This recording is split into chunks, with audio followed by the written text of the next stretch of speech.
Aloha, everyone, and welcome to KCC's Blue Table Talk. For those who are watching for the first time today, Blue Table Talk is where you'll be able to gain student perspective, tips, and solutions on how we face day-to-day obstacles and current news while attending college.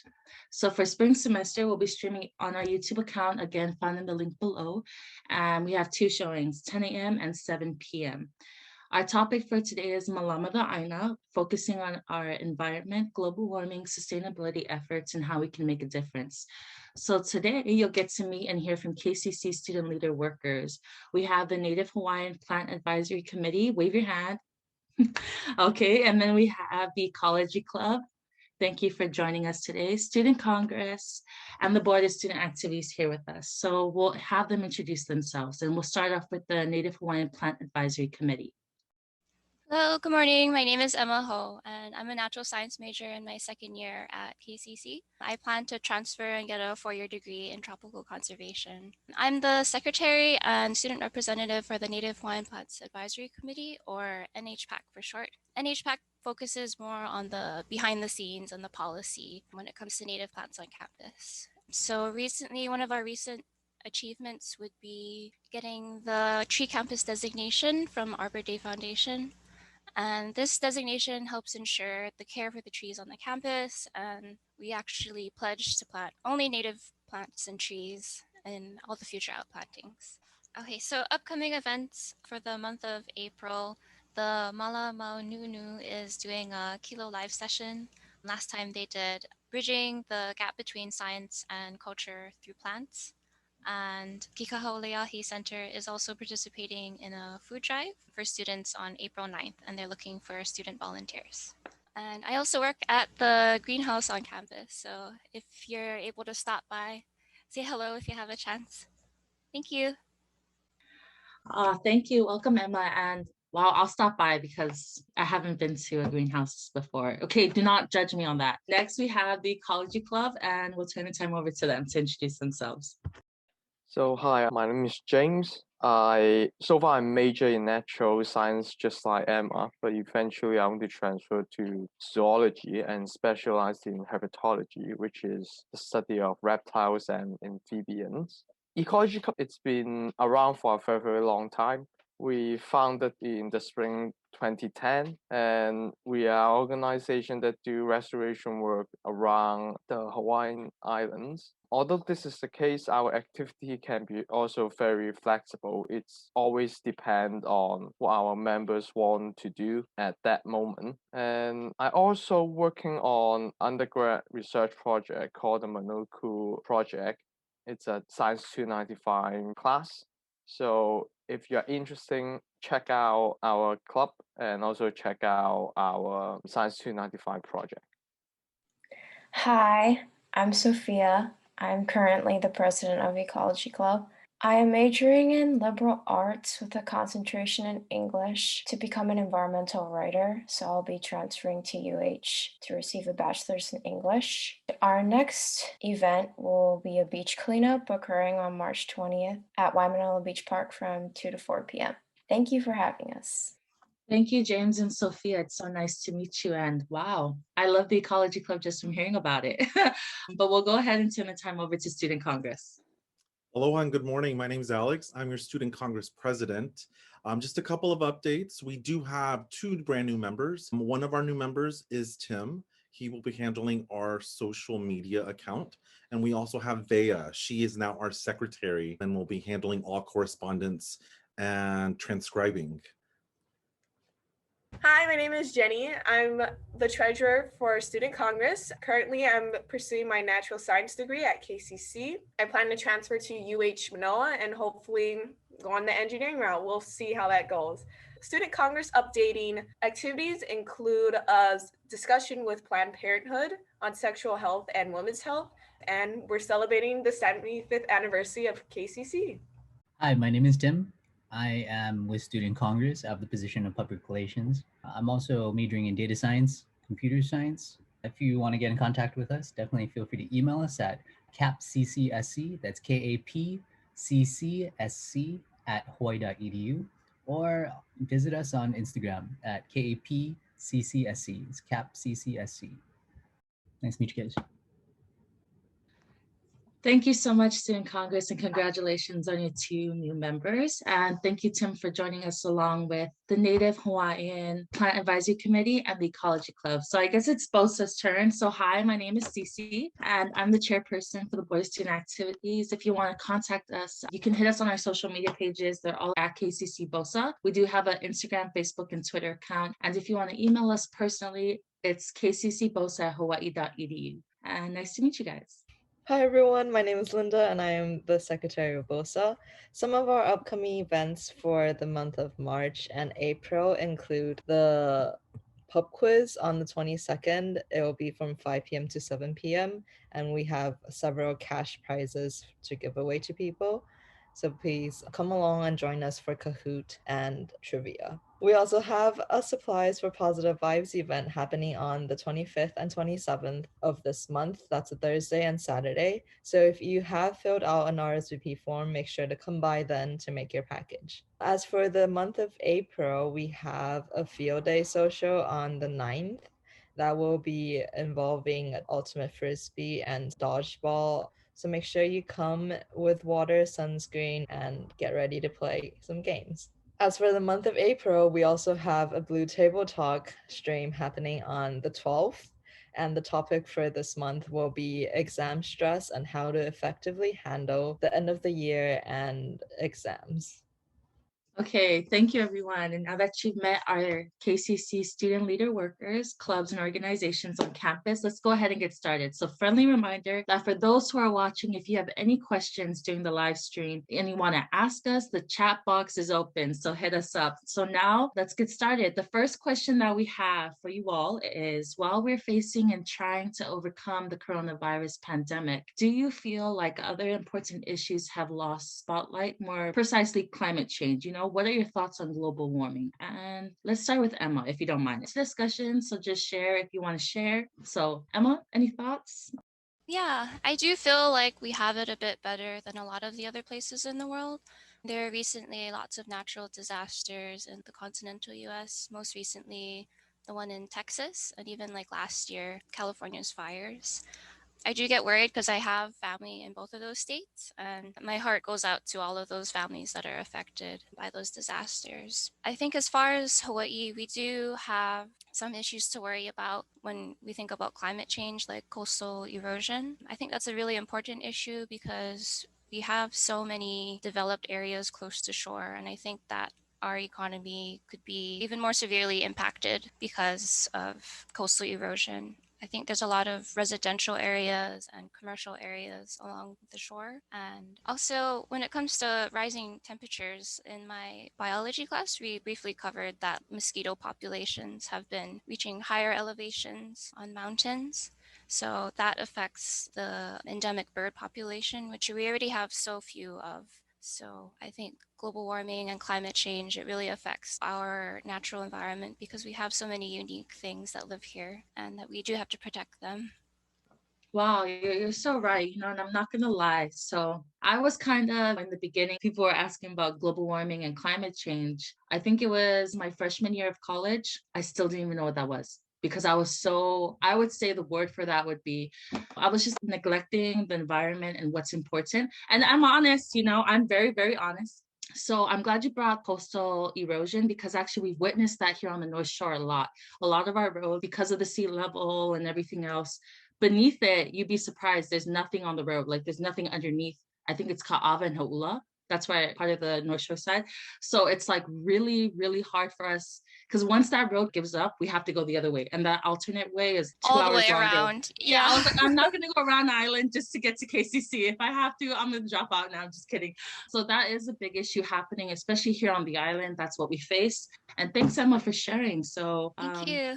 no, thank you. So James, do you have anything that you'd like to add to it? Yes, so I completely agree with what Emma said, and I also want to add on other things such as we always have a feeling that this is a problem that it's not happening, it will be only happening for who knows when, like not immediate problem to deal with. But I would say this is the time that already passed. It's already happening in front of our eyes. It's a snowball effect, very non-visible and very gradual. However, eventually become very, very visible. And then the rate that how it's happened is not just faster, but also it happened more rapidly. And a very good point is climate change causing extreme weather also intensify natural disasters.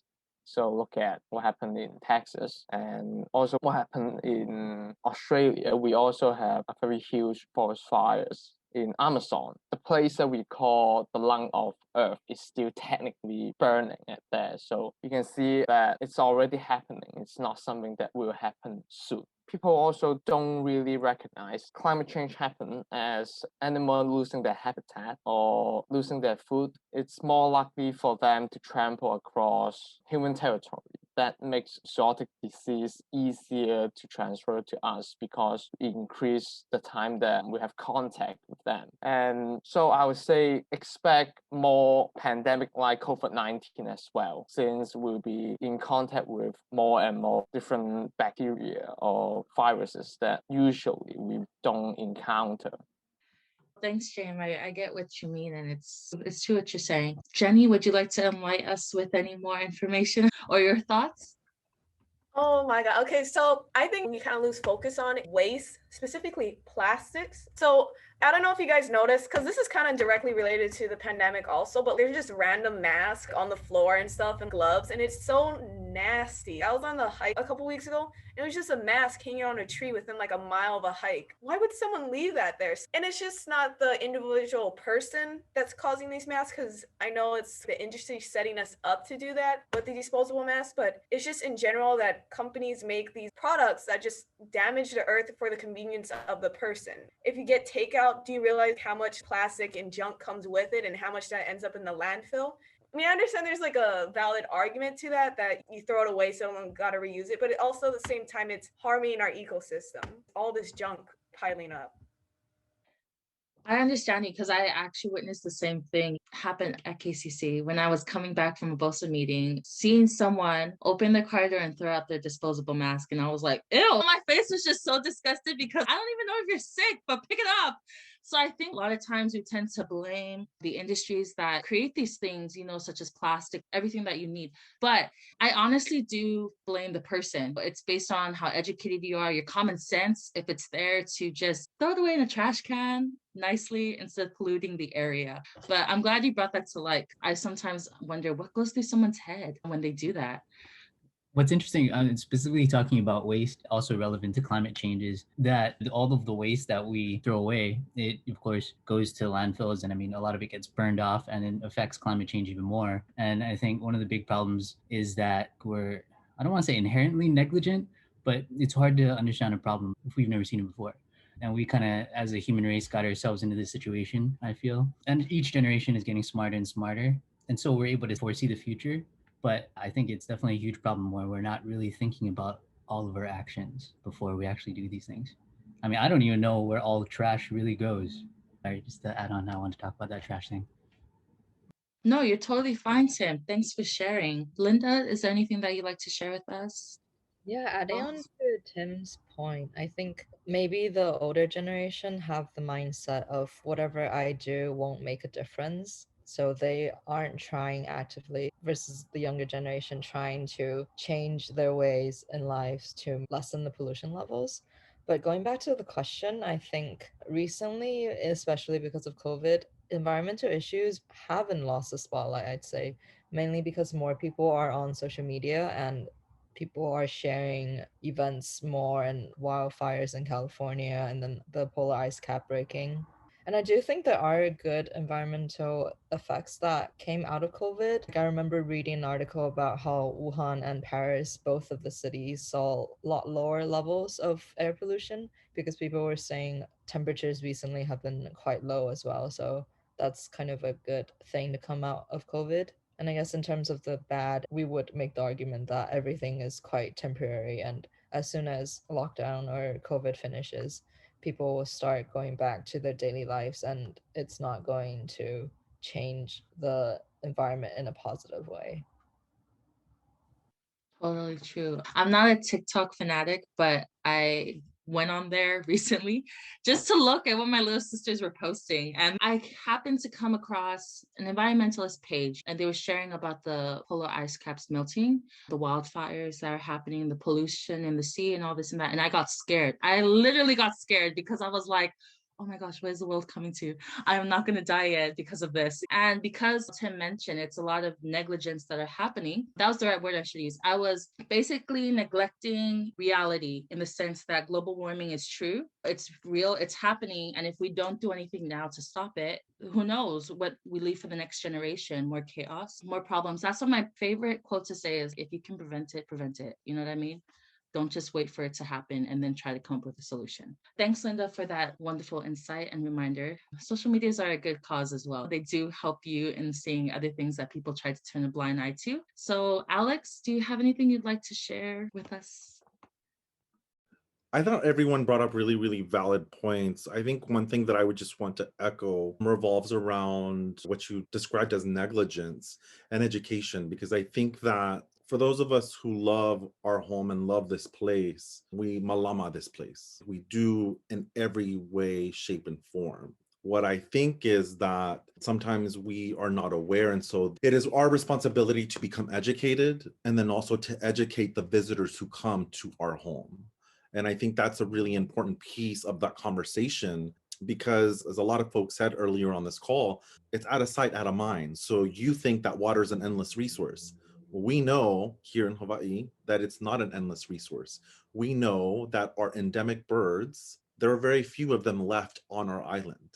So as we affect the place that we are visiting for this time, we're affecting other things outside of us. And I think that's incredibly important to, one, realize, verbalize, but then also take action with those verbalizations.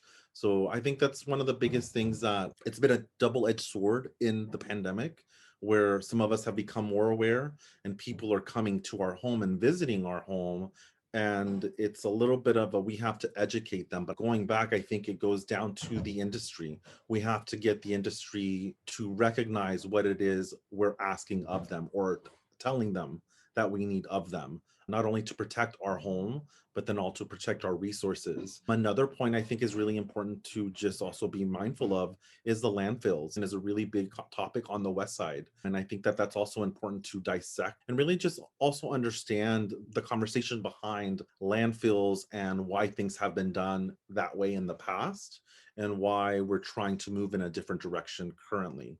So yeah, that'd be my only 2 cents on that.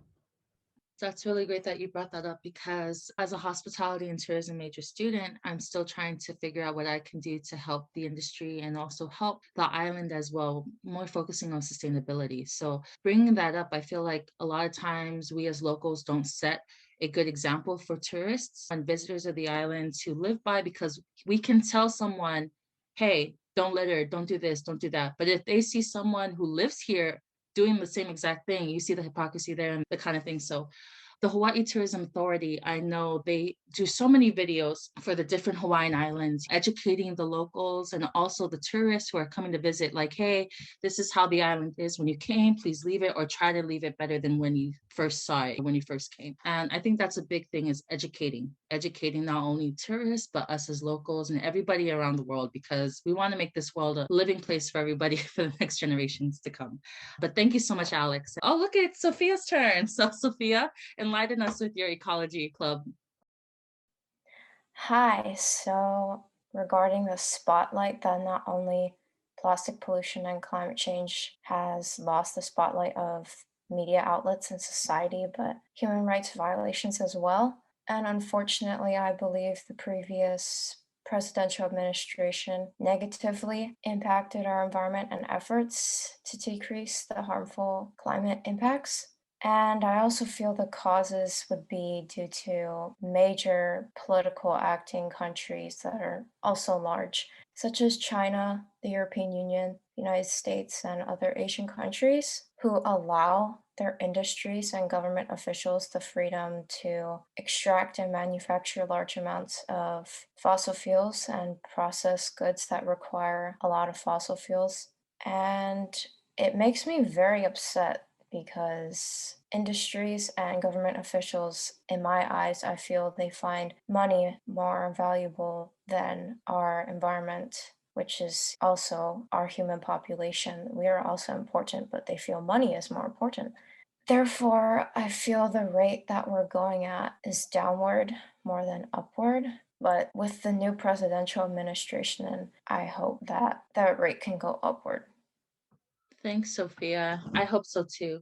I think everyone can do that. And again, I just want to remind you guys that this is a discussion. And if you just want to share, just share. I'm not going to be like, oh, don't speak, I'm speaking.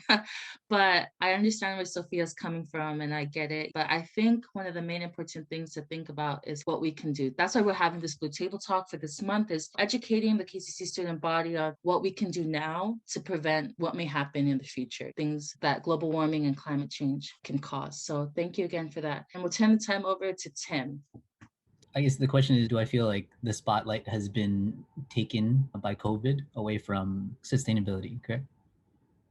I feel like we as humans are just such short attention spans, especially with so much information going on today, that it's really hard to say what really has the spotlight.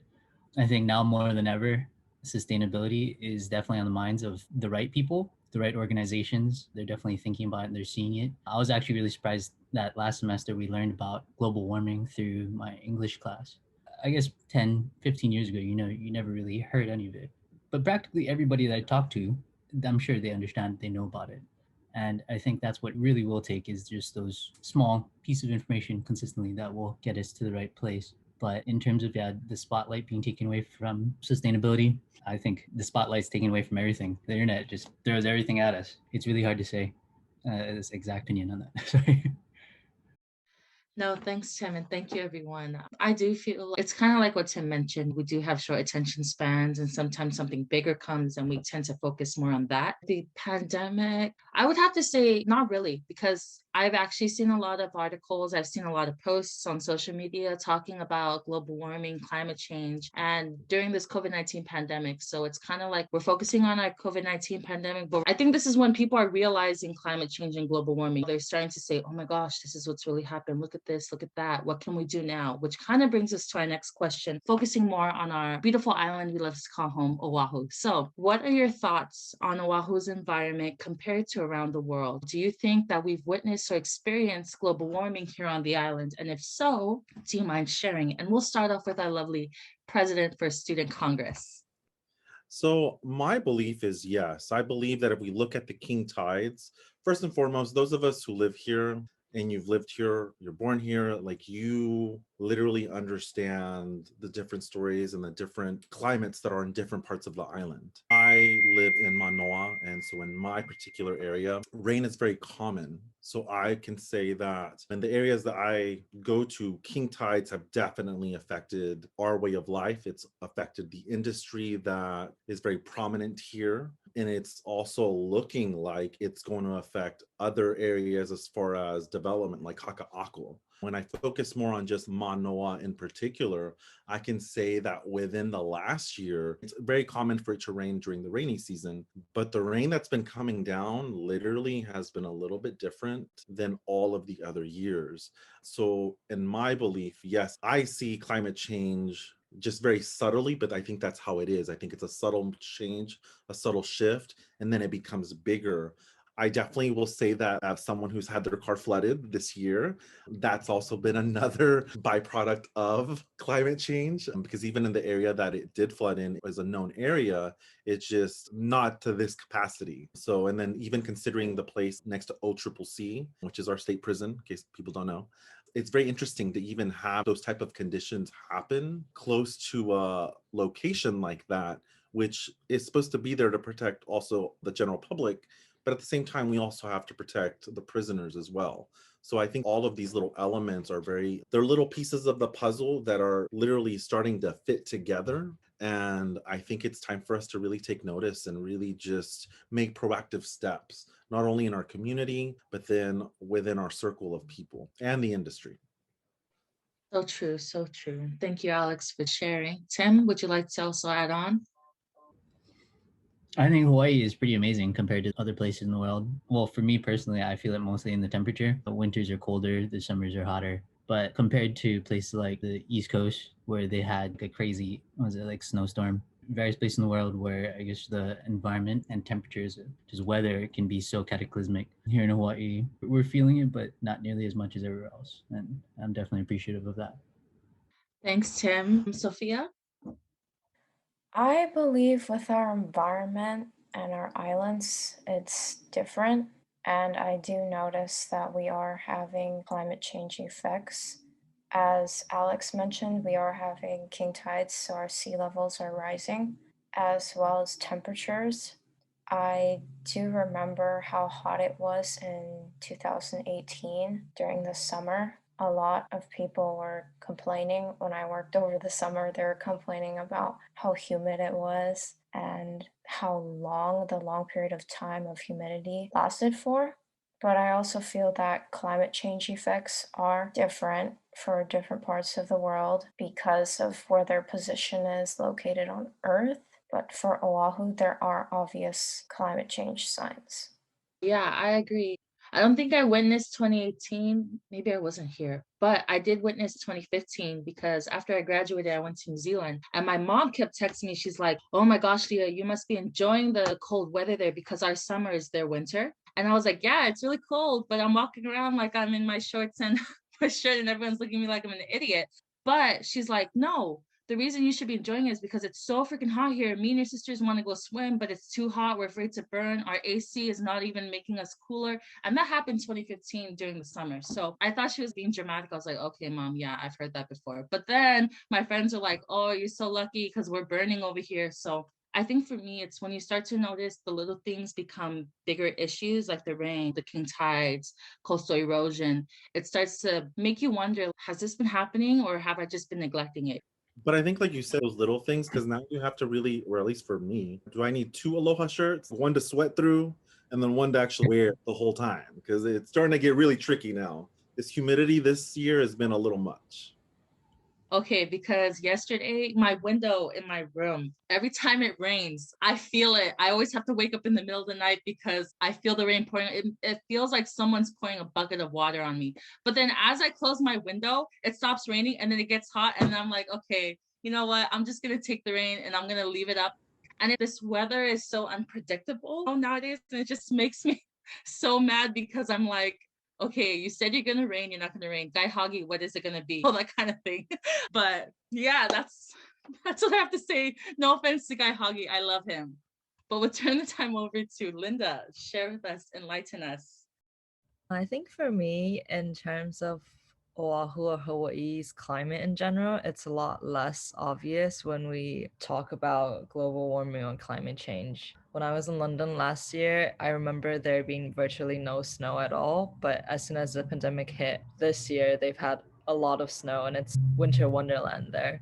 But for Hawaii, it's really hard to see climate change. And yes, we've noticed that the summers have gotten warmer, but to be honest, we're not affected how people in Texas are snowed in and there's no significant natural disasters. So I think maybe that's why for people here, we kind of live in a false sense of security, maybe, and we don't notice climate change as much. In terms of what I've experienced personally on the island, I don't think it relates to global warming per se, more about how people aren't taking care of the environment. When I go hiking sometimes, I see a lot of trails that have really eroded soil and pathways, and there's a lot of trash on the trails. Even at Cocoa Head or Diamond Head, you can find a lot of water bottles there, but there's obviously trash cans every few feet. So it just doesn't make sense that people are coming here, enjoying the beauty, and then trying to take some of it home by endangering the native plants or trying to make this place worse than when they came. To go off what Linda mentioned, I don't want to get into it because I get that weird heebie-jeebie feeling. But thanks, Linda, for sharing that. Emma? Yes, I do think that we have a very forgiving environment when it comes to climate change and natural disasters, but I do have to agree with what everybody said so far. as far as like the weather patterns changing and how it affects our islands when we do have heavy rains. And recently we experienced the brown water advisory in the last heavy rain. And that really affects our reefs in the area because of all of the runoff going into the ocean. And I think one of the scariest things that I've learned about was recently learning about the Board of Water Supply at Red Hill and the Halava fuel tank storage with the US Navy. So they actually had jet fuel storage maybe like 100 feet above our freshwater aquifers. And they were mentioning, hey, if there was a heavy rain or a natural disaster or a leak, that all of that jet fuel would go into our aquifers that provide fresh water for like half of the entire island. So just thinking people and their, I guess, careless decisions from many years ago, and then how climate change can affect those decisions being made or how they made them, and then affect all of our future generations is really scary for me. And I do think that they have started the process of removing some of that jet fuel. So going in a good direction, but I feel like Hawaii has been pretty progressive too with passing bills and plastic bag ban. So hopefully more disposable plastic waste can be banned, maybe pushing for, I know it's like an iconic thing for Hawaii, but the styrofoam plate lunch, if we could start using more reusable materials instead of styrofoam. Yeah. I think that's such a good point because in other places, when you travel 45 minutes to an hour, you're in a whole different place. You can travel our whole island in about an hour and a half, 2 hours if you're speeding. And each place is so beautiful. But we recognize this is all we have. And I think that that disconnect, and I think we were talking about earlier about Texas and about how they're going through those situations. I think a lot of parallels from them to us is, like you said, the way that we're approaching this and then the legislation that we're policy that we're instituting so that we don't have those type of problems. And I think that's incredibly important. And I think that's awesome that you brought that up because, I mean, water is life. We know that. And it's incredibly important for us to, as a people, hold this government accountable for what is important to us and what we need to thrive as people. So thank you. I want to mahalo you so much for bringing that up because that's incredibly important, especially on Oahu. Okay, this is a funny story. So when I was, I think, a senior or a junior in high school, my dumb self put my hand out with my McDonald's cup and dropped it. I know it's bad, but I dropped it on the side of the road while I was driving because I was like, I don't want my mom to see that I was eating before dinner, that kind of thing. So I came back home, but there was a car behind me that was following me. And I kind of got creeped out because she goes, excuse me. And I was like, yeah. She's like, is this yours? She literally brought my McDonald's cup to me and told me, you throw this in the trash can. You don't throw this on the side of the road. That's polluting. And oh, I was so ashamed. And what made it worse was that my mom came out and my mom was like scolding me in front of her. And I was just like, oh my gosh. But then it kind of taught me, be responsible for yourself and other people. Don't pollute, but also the importance of how a plastic straw and cup can make a big difference in the environment. I saw that video with the turtle who had a straw stuck up its nose, and I felt so bad because now that I look back at it, I was like, oh my God, did I cause that? And I was like, no, I only dropped one McDonald's cup. I only remember dropping one McDonald's cup. So that's my experience and how I failed to do that when I was younger. Sorry. But that's important. Even the disposable masks, if Mhm. you're gonna throw it away, cut off the sides where the strings are attached so that no wildlife is gonna get caught inside your mask. And that's very true though. I have zero shame. I will honk at you if I see you do that. You throw cigarette butts at your car. Trust me, I'm gonna honk at you and I'm gonna pull up right next to you and I'm gonna do this to you. Because you Yeah. have to. You have, especially Yeah. when you see tourists, because we all know you can spot a tourist from a mile away where they're all driving the, what is it, those Ford Mustangs. Convertibles and Those kill me when I see them litter and I'm just like, no, recognize where you're at, bruh. Recognize where you're at. I know. So that experience actually really shaped me up to never pollute ever again. So, and funny story, she ended up being my senior counselor for senior year. So long story short, do not pollute. And also Malama Da Aina, 100%, because you never know which auntie is going to pull up to your house with your cup and throw it back at you. But we'll turn the time over to Jenny. And also after Jenny, we'll have James follow through.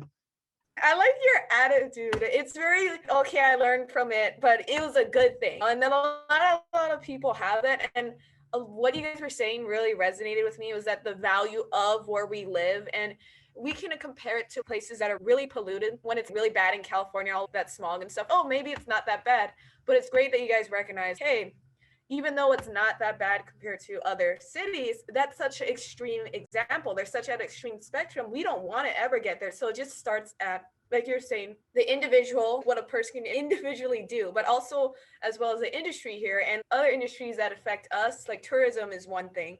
Even food production can also leave waste that we don't know of. And to go back to the prompt is that, yes, it is slightly better than other places. And it does come down to the industries and how they work. But the thing is I don't know enough information to make an informed opinion just on what the biggest cause is in Hawaii that's making pollution go down. So that's my answer. Could I add something related to what we were talking about, Jenny, what you mentioned and what we were talking about earlier? Do you guys think that the use of reusable things like straws or containers can be popularized even with COVID going around and, people are being scared of touching bacteria or other people's germs? Do you think that we can start using reusable containers and straws and takeouts? Yeah, I remember first the COVID happened, everybody was wearing the disposable masks, and then gradually we all turned to reusable masks. It was a huge win because it was nice to see that they can just pop it in the washer and it comes out clean. And metal straws, I don't know if you guys know the meme, but metal straws are being really popularized on TikTok and stuff. It's a thing, save the turtles. I don't want to get too into it, but yeah, definitely. I believe that maybe the companies aren't not that keen on it and the customers, mainly the companies, because it's just cost that comes with being renewable. So that might be hard to convince. I read an article about somewhere in California that there was a certain set of eateries that had linked up together, and they had all made an agreement that all of their takeout ware was reusable ware. And so you would first sign up for the service, and then you would order takeout, you'd get your reusable ware, and then when you brought it back, you got like a discount of some kind. I thought that was really brilliant, and I would honestly say that I would support that more actively because one, I support small business. Two, I'm all about Malama Da Aina. So in any way, any form that we could do it, I think that would be brilliant. I would say that I don't have it with me, but yeah, I ended up falling into this metal straw love thing because at my favorite boba shop, they had them right there and they were really bright and really cute. And I was like, I want that. I need that. So I will definitely say I bought it last week, so I've reused it like 20 times. So it's a win-win, I feel. No, thanks, Alex. Thanks, Emma and Jenny, because I'm glad you brought that up. In the hospitality and tourism industry, we look at supporting local businesses for locally grown fresh produce and vegetables and poultry and all that. But a lot of the things that cause global warming, in my point of view, would be businesses like McDonald's, all those food franchise chains, those kind of things, because they're out-of-state companies. Bringing them here is the big issue, whether by boat or by plane. The gas or the toxins and whatever they travel, whether ship or plane, it affects the environment. It affects climate change and all this and that. I'll get into it later. It's too early in the morning, but we'll turn the time over to James.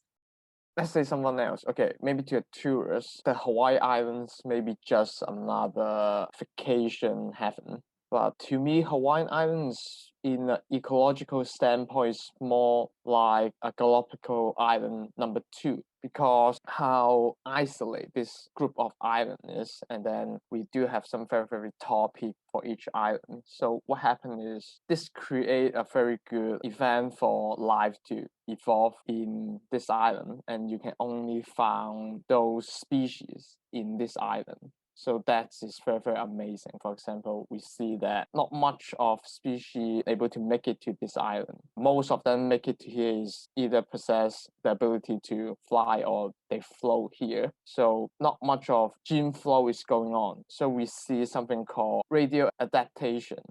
So it's adapt radiation. So what happens is one species comes to this island and then they're able to fill up different niche. So you see lots of species that close to the one species, they start specialize in different type of niche. A very good example is birds. honey creeper in Hawaii. We have birds that primary is eating nuts. So you see that beak is getting thicker and a bit duller, serve as a hammer. And you see birds that have a more insect-based diet, they have a more sharp and pointy beak. So yeah, to me, Hawaii is another tropical island, and life evolved in this island is truly not just amazing, but mind-blowing. Such as we are the only place that with caterpillar, there's carnivore that eat meat. You will never find those in any other places. And the second question is, do I experience or witness any climate change in the island? My answer is yes.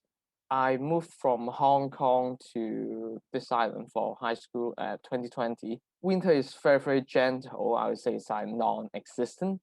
I'm still wearing short t-shirt during the winter time, but I can feel that every year it's been gradually getting colder and colder. I would say in the past 3 years, I'm able to do hot pot during the winter, which really is something that we never able to do, I would say, in the first year I came here. So it's definitely noticeable, the change of weather. And it also feels like that the winter getting longer and longer, which also one of the effect of climate change is you see the extension of summer and winter. And in the same time, you see spring and fall getting shorter and shorter. And you can feel that, we also rain a bit more compared to the first year I came to Hawaii, and then a bit more windier as well. So yes, definitely I can witness and experience the climate change in Hawaii. So true, James. Looking back, because I was born and raised here on the island. We have a beach house in Honolulu. So growing up, I've never actually experienced the front part of the beach house collapsing into the ocean until 2019, right before this pandemic. My family and I, we were about to go swimming, and then all of a sudden, boom, we hear like I thought it was an earthquake, but then lo and behold, it's the front part of our beach house. The seawall that we had built collapsed into the ocean. And when we looked underneath, there was nothing. There was nothing underneath.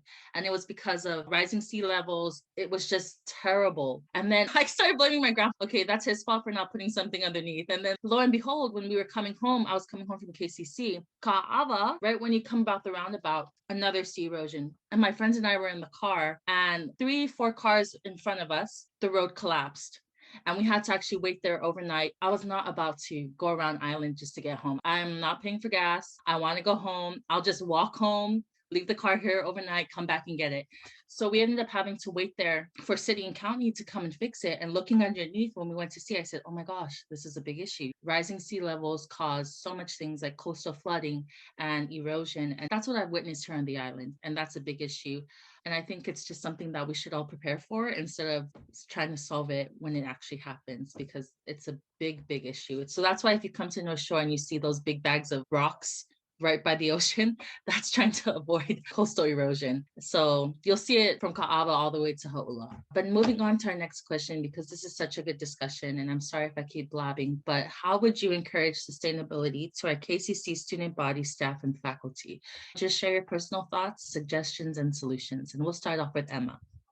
I would definitely suggest participating in an event related to sustainability or the environment. There's a lot of virtual and in-person events, and so far this year I've participated in a couple, and I know that there's a few coming up in April. The Mala Maunu'unu is hosting monthly virtual events, and last time they talked about bridging the gap between science and culture through plants. And Kikaho'oleahi Center also participates in food drives for students. And I think food security is a huge topic in sustainability when it comes to food waste and getting food to people who need it. So I believe they're looking for volunteers for their April 9th distribution. But I always feel like participating in these sort of activities definitely creates a domino effect in other areas of your life and promotes the idea of sustainability as a mindset and a lifestyle. Thank you, Emma. Jenny? I love what you said, because I feel like you can see something on Instagram, and that's the way that you can get the most information out on how messed up our environment is and what a person can do. But if we're talking about how they can get personally attached to a cause, definitely getting involved individually either with a group or yourself is a great way to start, because it's one thing to see it on video, but it's another thing to see it in person, especially at your home. I would describe it as personally attacked. I was at the beach and I was like, ew, what? This is so nasty. And I felt that was way more impactful than watching it on a video that's somewhere else in, I don't know, Indonesia or something. I'm like, oh, that's not affecting me, which is a bad mindset, I realized. But seeing it first in person, that's not cool. I agree with both Emma and Jenny. I always tell people that the best way to learn about biology is through dissection. This is the most hands-on way to learn it because everything is happening in front of you. Same goes with, I would say, encourage people to changing more into a lifestyle, a more sustainable lifestyle is to participate in such event. So it's more impactful to see what's happening in front of your eyes. And at the same time, we have to start transferring our lifestyle. It's not comfortable because we've been adapt to what we're doing now for a very, very long time. But don't forget that before we went into this unsustainable lifestyle, before we also adapting other lifestyles. So it's all about adaptability and problem solving, which human proved to be very, very good at it. We just have to really push ourselves to do it, such as the very, very basic thing is just stop using non-renewable power and just try to use more forks, spoons, and knife that is able to reuse and reuse. I know it will be very, very uncomfortable, but we should start prepare our generation, this generation, and the future generation to do so. Adding on to James's point, I think we could also encourage people to take sustainability related classes. I remember seeing on our STAR course registration system that some certain courses have an SR label next to it, and that's focused on sustainability. And in terms of encouraging people to recycle or reuse things, I think we as charter student organizations, when we do our giveaways or have events, we could encourage people to use reusable masks and give out reusable water bottles maybe. So that would be a way to encourage people on campus to care about the environment. And I think my biggest takeaway from the entire argument of whether or not we should do more for climate change or in the environment is how surprising that some people care so much and others care so little. And unfortunately, people who care so little are the majority. And so if there's a way that we could change, even with the older generations, if we could get them to care more about the environment for our future generations, that would be so much better for the future. I think Tim also mentioned too that he took an English class that was sustainability focused. And I think it's really great that sustainability is such an interdisciplinary topic that it can cover all of these different areas that you wouldn't regularly think have connections to each other. And it sort of brings everything that we know in one big picture. Yeah, I think Emma, you mentioned also about it being a mindset and a lifestyle. I think that's definitely something that needs to be integrated into the raising of the next generations, because it's interesting. It reminds me of the food pyramid. You grew up with the food pyramid, but I think within the past 5 to 10 years, it was discredited. It was due to capitalism that caused people to eat the specific diet that actually was really bad for people. And I find that to be really interesting because now that we're more conscious, I guess awareness is a good word for it, to consistently be aware and understand and think about what we're doing, even to the smallest things. It's funny, I watched a show, The Good Place. Has anybody seen it? Yeah, it's basically going to heaven, and in order to go to heaven, you have to have a certain amount of points when you're alive, accrued by doing good things. But somewhere throughout the series, they find out that nobody has been going to heaven for the past hundreds of years. But it's because every decision that we make every day, buying a pen, from a store that uses sweatshop workers in China, that brings you down points because you made this choice to buy this pen from the sweatshop kids. But it just made me really think about, there's only so much that we can do, of course, but the things that we can do, our area of influence, we should definitely be considerate of the things that we decide. And I think that's probably one of the biggest things that I would do. Thanks, Tim. Sophia? I agree with a lot of what was said from all of you.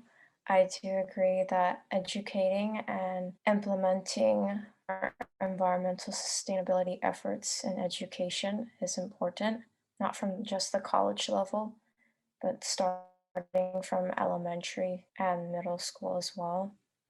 I know there are classes in high school, but more so it needs to be focused in middle and elementary as well. And I also believe that organizations at Kapi'olani Community College can implement more events or challenges, as James mentioned, with reusable utensils that are either made from wood or metal, like forks, knives, spoons, straws. That could be implemented as a challenge for someone to, for example, use those reusable utensils for a week, and then they send in a picture of them using it, and then they receive a prize for it. I would think that could be a possible challenge to implement, or possibly a contest. I know Earth Day is coming up next month, and implementing a contest with a variety of different options, such as writing or film or photography or other types of artwork on a specific environmental topic could be implemented as well.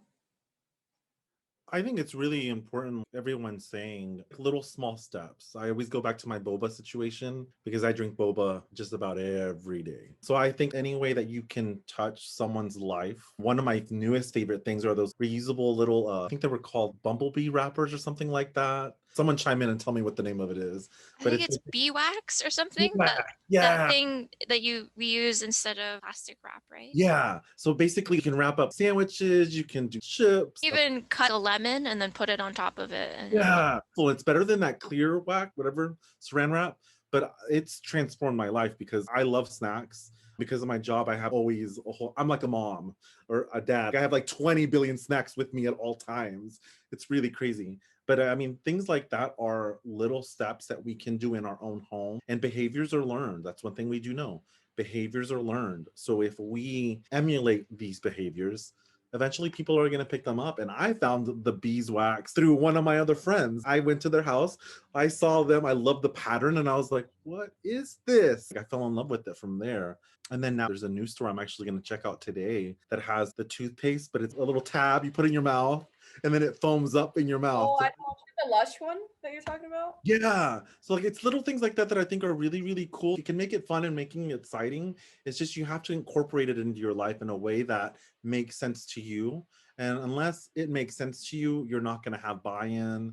And so again, that's why I think if you add it to elements of your life that support your life and enrich your life, not make it difficult, there's going to be more of a likelihood you're going to stick with it, you're going to use it.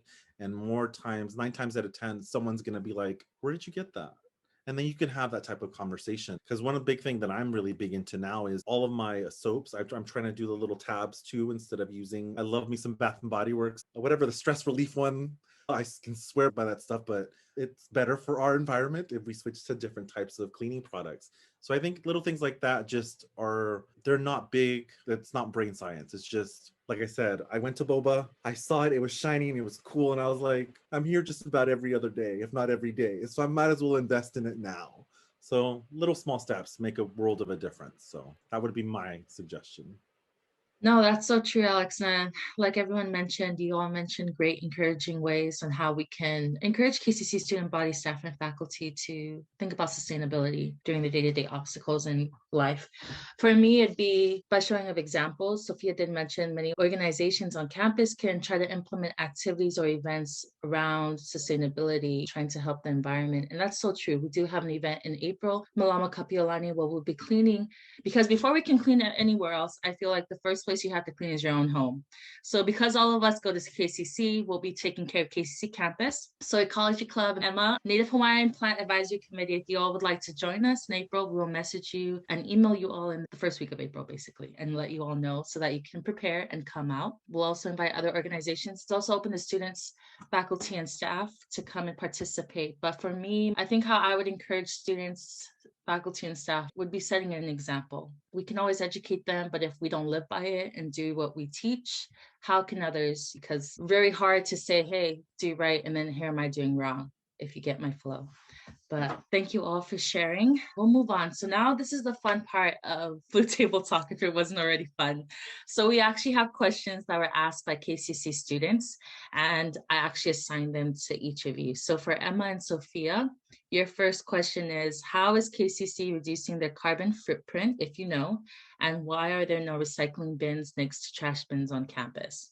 You can just share your thoughts or... Currently, Emma and I are doing service learning on campus, and I noticed that there are many different areas where there are native gardens, and believe that is one way that's reducing the carbon footprint, as well as that these are native Hawaiian plants, both endemic and indigenous. So that promotes culture and values as well.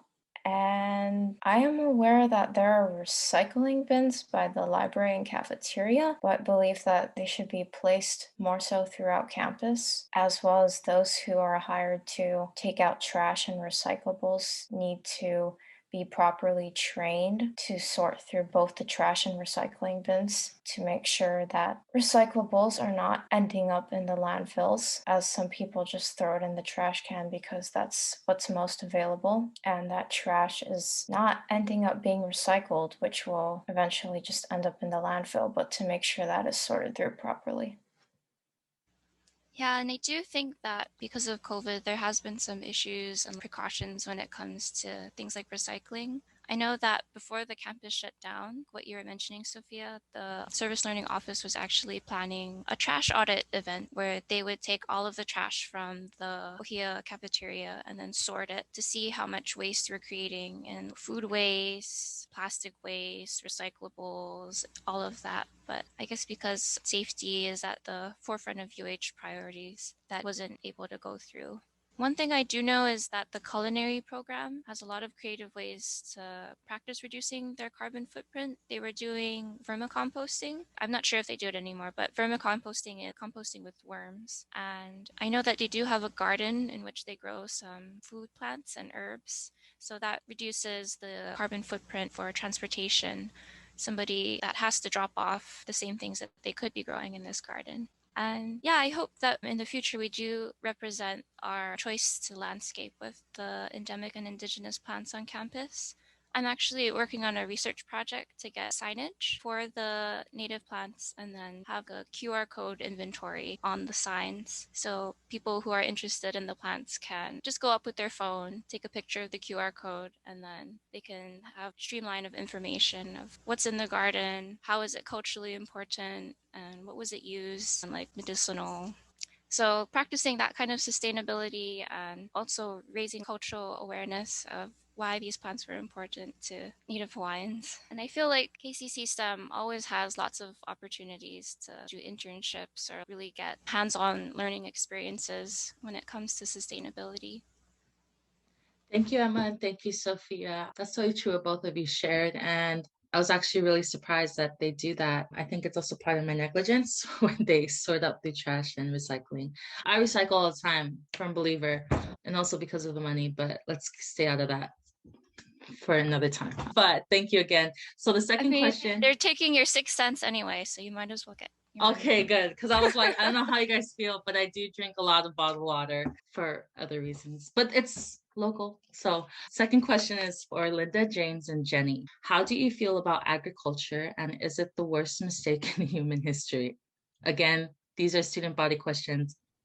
I think some people have called it a big mistake, but I think at some point the hunter-gatherers would have run out of things to eat and the size of the human population wouldn't change. And if agriculture and farming didn't happen, we wouldn't have the Industrial Revolution.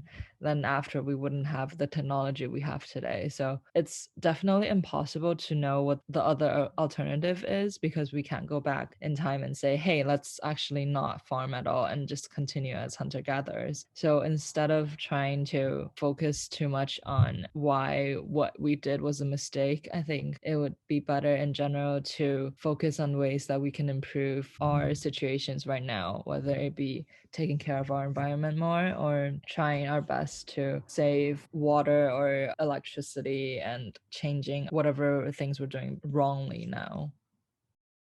So to me, before I answer this question, something I want to say, I really think this question should be thrown into the discussion question because it's very, very interesting. And for me, the answer will be changing into an agriculture society is not 100% beneficial. It's a trade-off. You lose something, you gain something. But I think it's a very rational change. Let's talk about the bad things about agriculture first. We live in a closer proximity with other individual and other animal that makes disease easier to spread, and other viruses and bacteria also easier to jump to other species since we spend that much time with each other now. And the other bad thing is in the earlier agriculture society, population generally have a poor health because of their diet is least diverse, and you generally also spend more time to just doing work. But the pros are, as more population concentrated together, we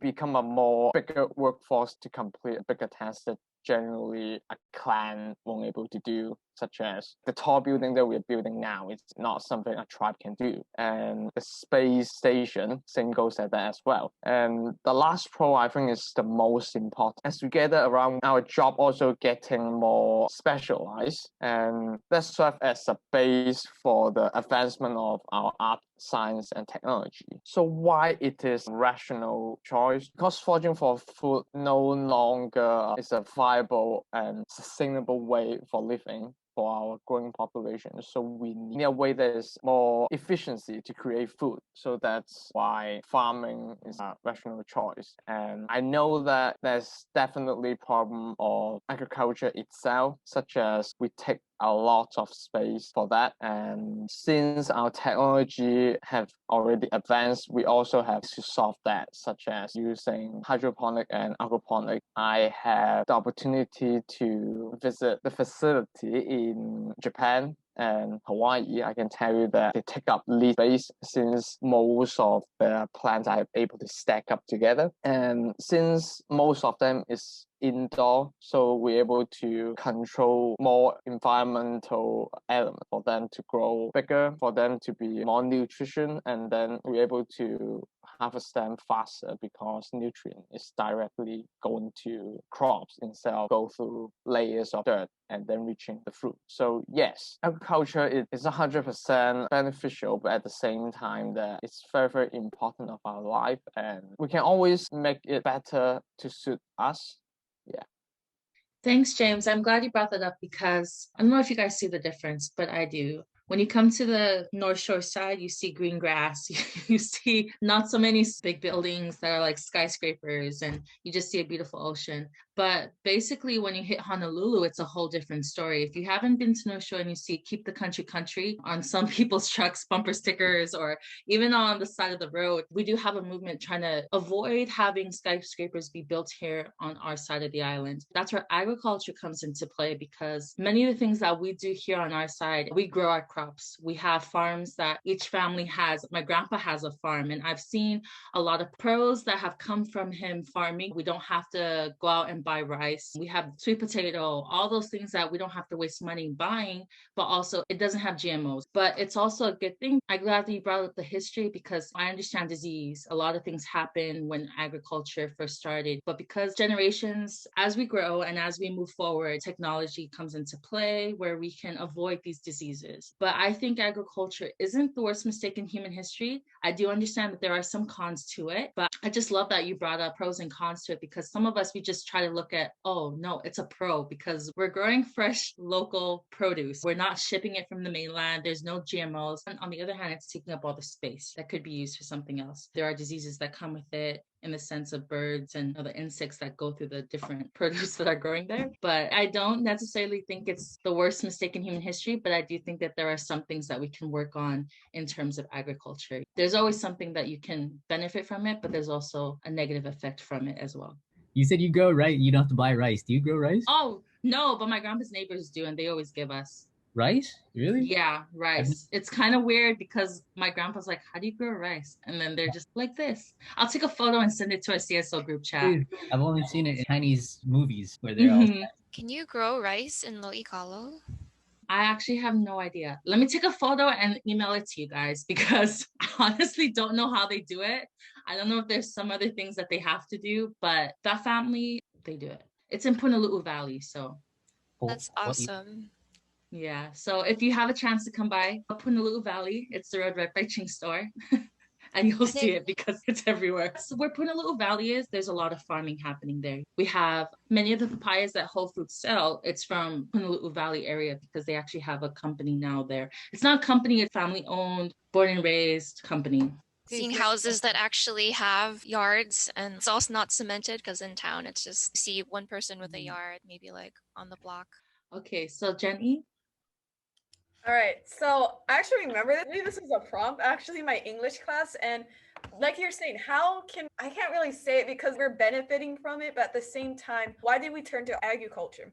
Well, it's because of convenience. We needed a reliable source of food. You wouldn't even know if you would survive the next winter. Agriculture is very beneficial. However, this led to a dramatic decrease in quality of health, life expectancy, and malnutrition because we focused on mainly growing starchy crops. I don't know if you remember, but our diet is really bad right now. And the reason why is because of our agriculture. The food that we produce affects our diet and affects our quality of life. And also, fun fact, not really fun fact, but the development of agriculture also affected social inequality because as we grouped together in these towns and towns were being developed and people control these towns. We got kings, we got rulers who kind of divided themselves. They got healthy food while the lower poor class people, they didn't have access to these food. They only had access to these low nutrition, unnutritious food. So compared to the hunter-gatherer lifestyle that we had, yes, our diets were more diverse and were more healthier, but at the same time, we compromised quantity over quality over time.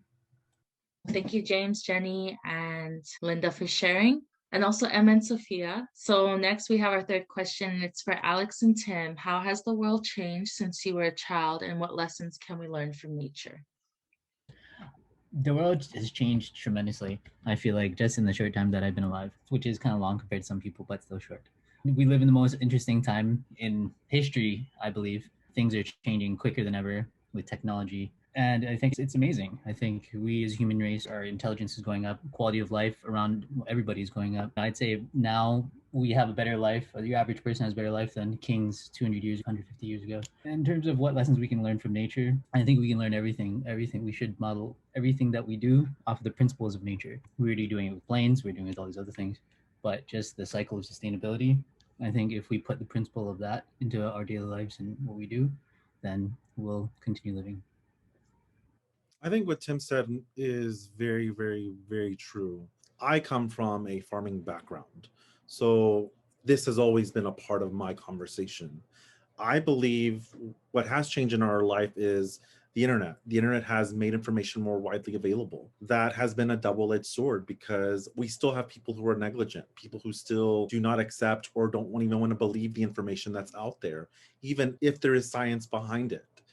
So, like I said, I think the major things that have changed are information, the availability of information. The parts that I don't think I'm going to agree with are as far as that everyone's life has improved, because if we do look at our other Pacific Island neighbors, we can look at how their lives have been impacted. We can look at how their islands have, their natural resources have been stripped from them because of this new wave of information and stuff like that.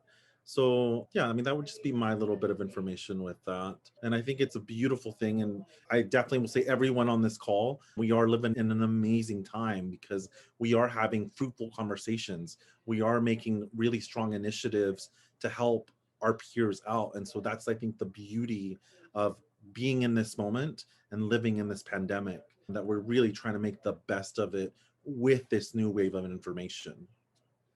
Thank you so much, Alex and Tim, and everybody else who's been so great in helping us today. Okay, so we want to thank all of you for participating in today's Blue Table Talk. We hope that what these students shared with you all today help you in any way possible for those who are joining us virtually for spring 2021 semester. Friendly reminder that for the remaining Blue Table Talk sessions, we will stream them on April 12th and May 3rd. Again, the remaining Blue Table Talks for April and May will be streamed on April 12th and May 3rd, once at 10 a.m. and again at 7 p.m. We wish you all the best of luck for the remaining spring semester. Stay tuned for April's Blue Table Talk as well. And again, thank you so much for your time. Thank you, everyone. Thank you. Bye. Thank you. Bye.